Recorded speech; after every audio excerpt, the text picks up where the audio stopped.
Chapter 5 now is going to look at the different classes of large functional biological molecules.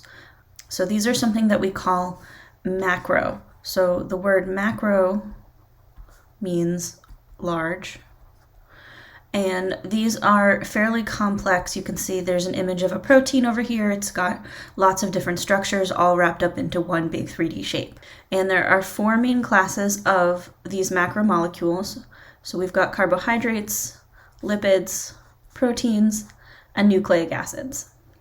So macromolecules, something that is large, are called polymers.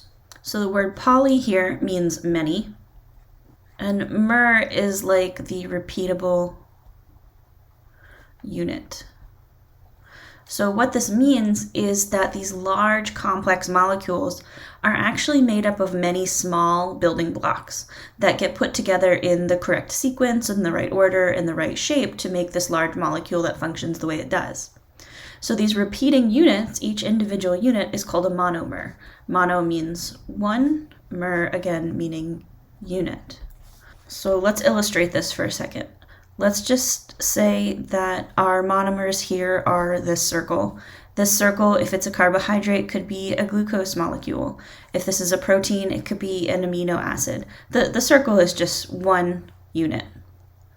And when we put a whole bunch of these circles together, we make this long molecule that will then fold up and be whatever shape or structure it is. And so one single thing is a monomer, and each of these is a monomer. And then the entire structure put together is the polymer. So there are two reactions that are extremely important, and I highly expect there will be a couple of multiple choice questions about these, if not an essay. So I want you to know the difference between these two types of reactions. So there is a dehydration reaction. So let's look at this word dehydration. So D means to remove or become less than. And then hydration, what do you think of when I say hydration? Hopefully it's water. So a dehydration reaction is going to remove water. And when it does this, it builds bigger molecules. So the first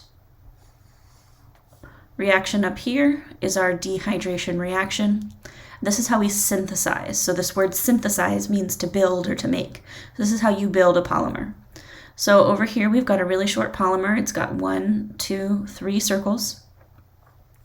On the end, we can see some functional groups. So this has got a hydroxyl group, and then there's a hydrogen over here. Over here, we've got a monomer, right? There's just one. It's got a hydroxyl group, a hydrogen. These are just functional groups on the end of the carbon chain.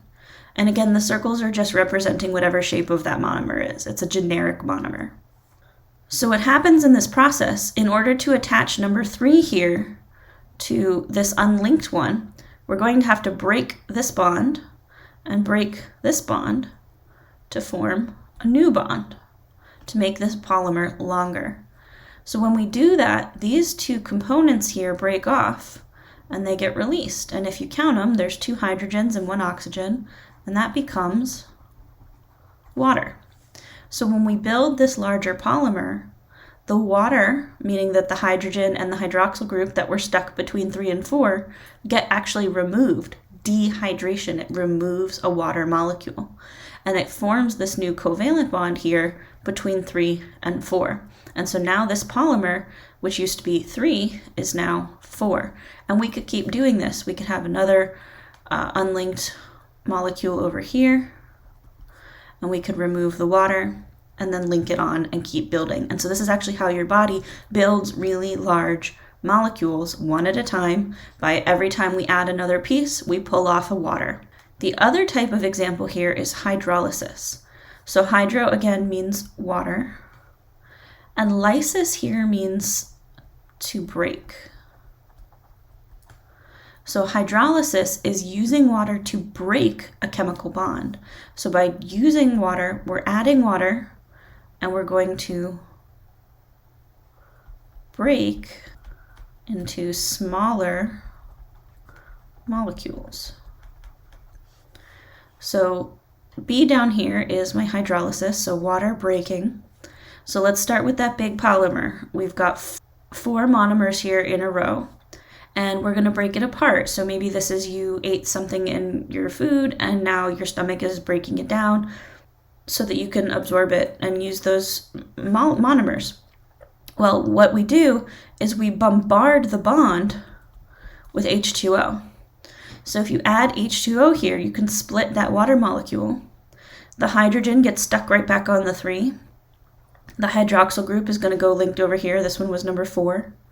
And now, because each of these are bonded to those functional groups, we no longer have that bond here. So we had to break this bond by building 2 new bonds. These 2 reactions are the exact opposite.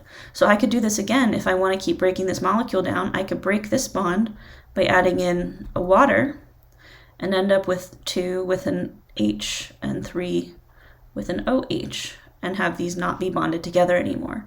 And so using water, I can use hydrolysis to break all of these large polymers back down into their individual monomers.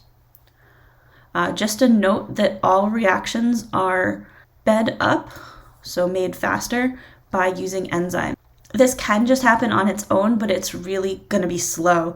So we have specific enzymes in the body that facilitate either building or breaking reactions. For example, in your stomach, you have an enzyme called pepsin, and that's going to facilitate the breakdown of proteins.